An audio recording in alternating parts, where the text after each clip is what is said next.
então, observar, sentir com o meu óculos do positivo, não do negativo. Então, é como se eu não usasse mais um óculos bifocal. Agora, eu só uso um óculos que tem uma única lente. E essa lente, ela só observa as coisas positivas. Para eu poder ver o positivo em todas as coisas,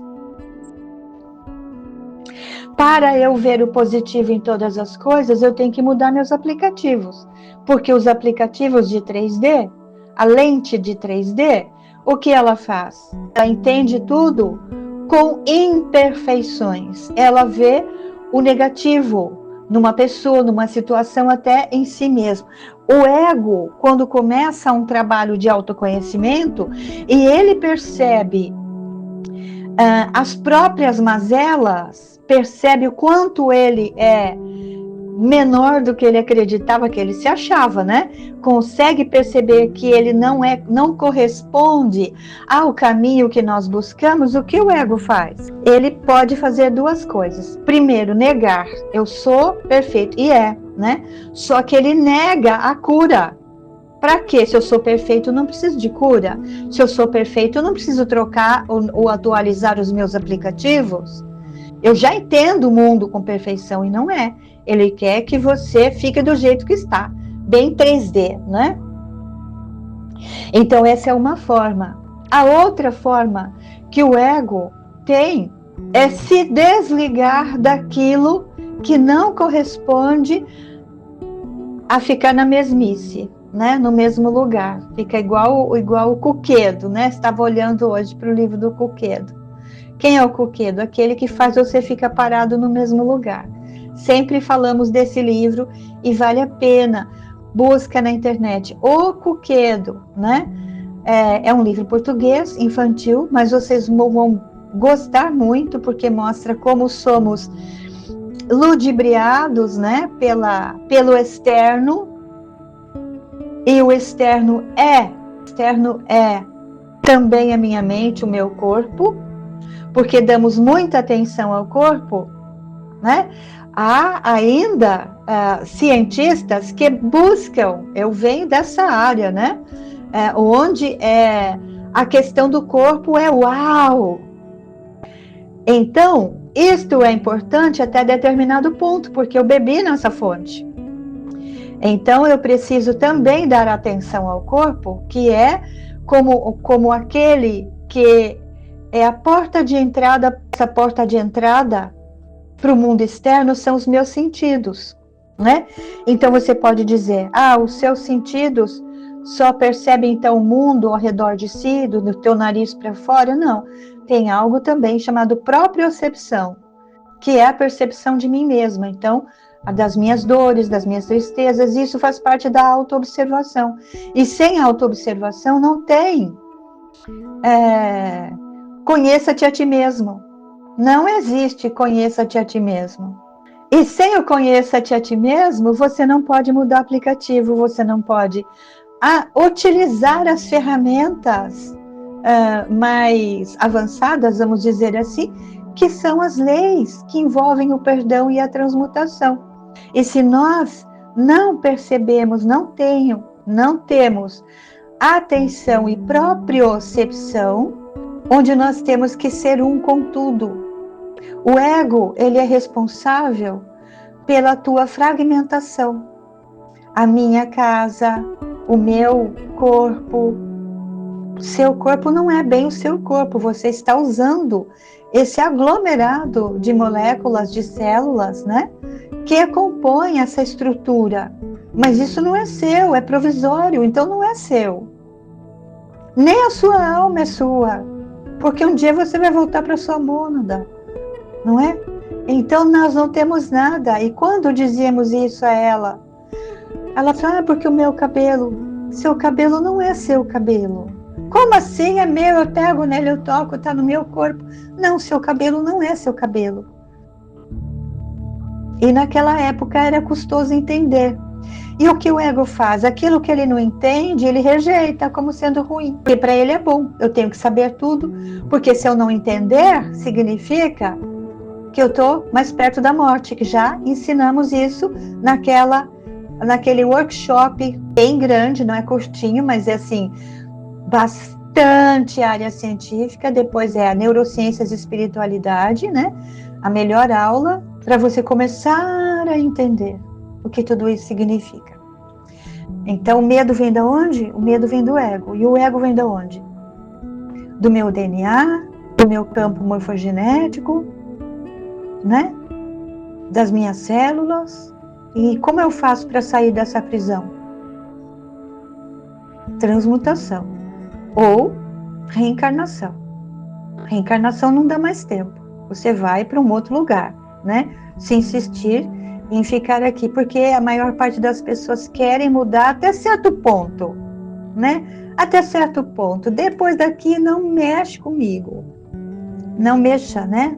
Nas minhas coisinhas. Tá bom assim do jeito que tá, tô bem acomodada, tô vivendo a minha vidinha. E pronto. Tem uma estabilidade financeira, tem uma família tranquila. Então, tudo bem, por que eu quero mudar? Por que eu tenho que parar de fazer isso ou aquilo?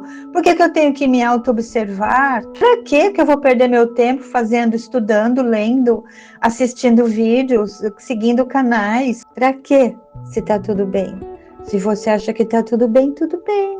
Então, você vai para o planeta onde você vai viver igual ou pior um pouco, porque às vezes tem que voltar no tempo. Vai começar tudo de novo o processo, para ver se depois acorda, não é? Então, você se permite os infortúnios. Você se permite que uma notícia, uma situação te toque. Você, quando está vibrando numa outra frequência, todas essas coisas continuam acontecendo. Mas elas são a sua escola. Simples assim, se você consegue deixar o seu ego. Quando o ego aceita mudar a forma de perceber, isso significa que você deu um saltinho, né? Você deu um salto, olha que maravilha, porque antes ele resiste. E essa palavra, resistir, tem muita relação com tudo que nós fazemos. É preciso resistir, não precisamos resistir a nada. Quem resiste é 3D.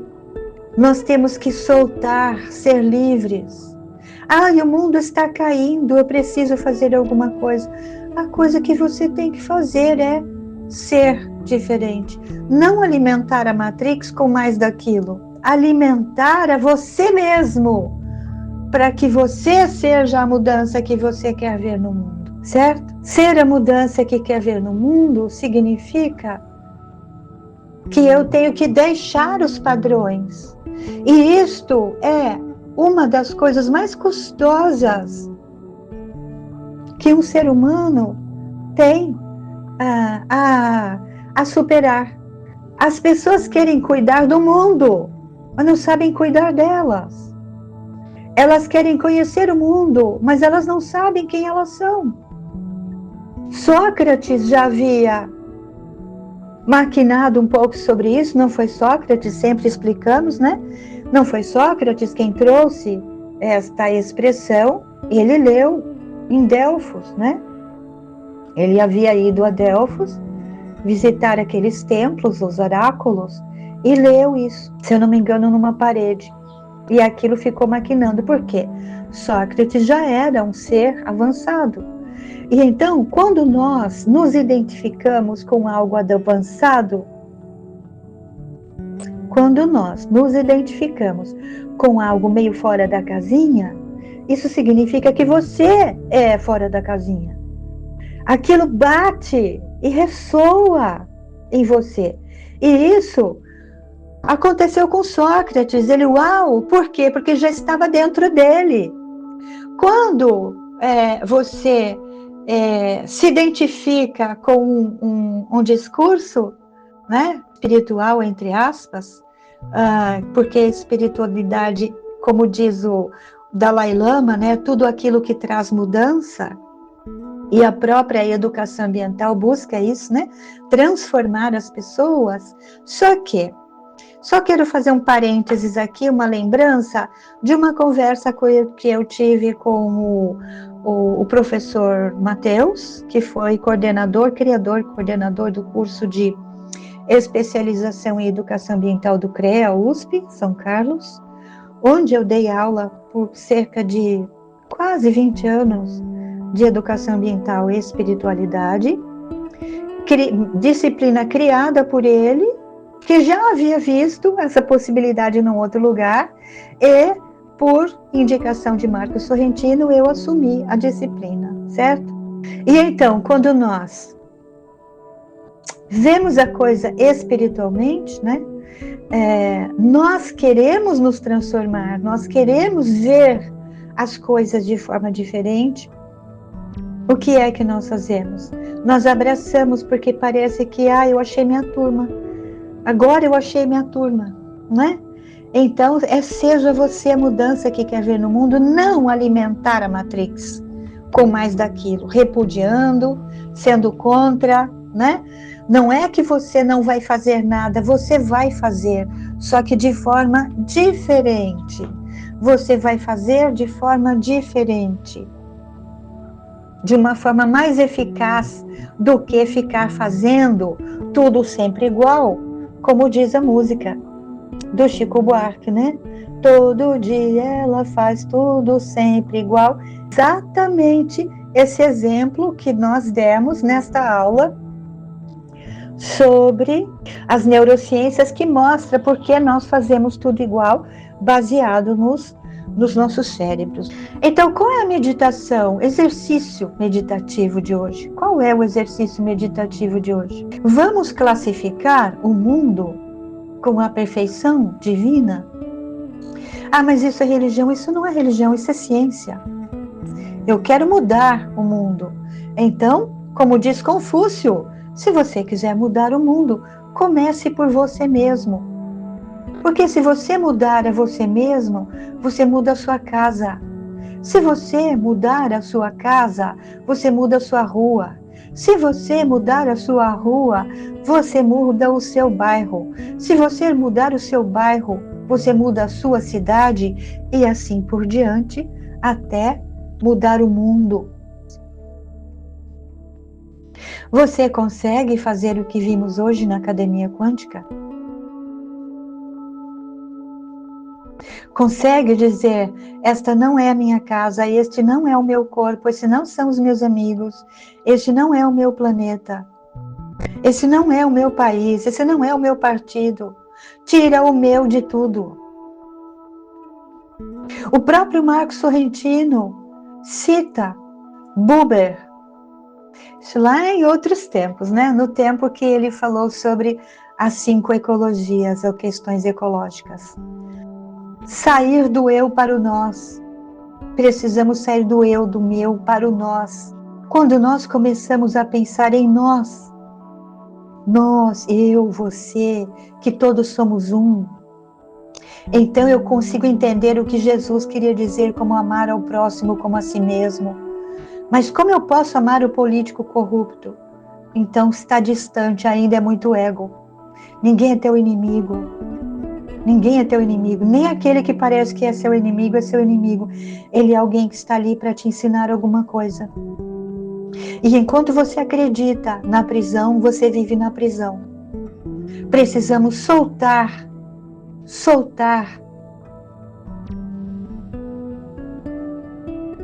Todas as grades, abrir todas as grades que nos aprisionam a conceitos muito enraizados, tanto no nível genético como no nível espiritual. Está no nosso campo eletromagnético, no nosso campo morfogenético. Vide Rupert Sheldrake, campos morfogenéticos. Ele avançou com esses estudos.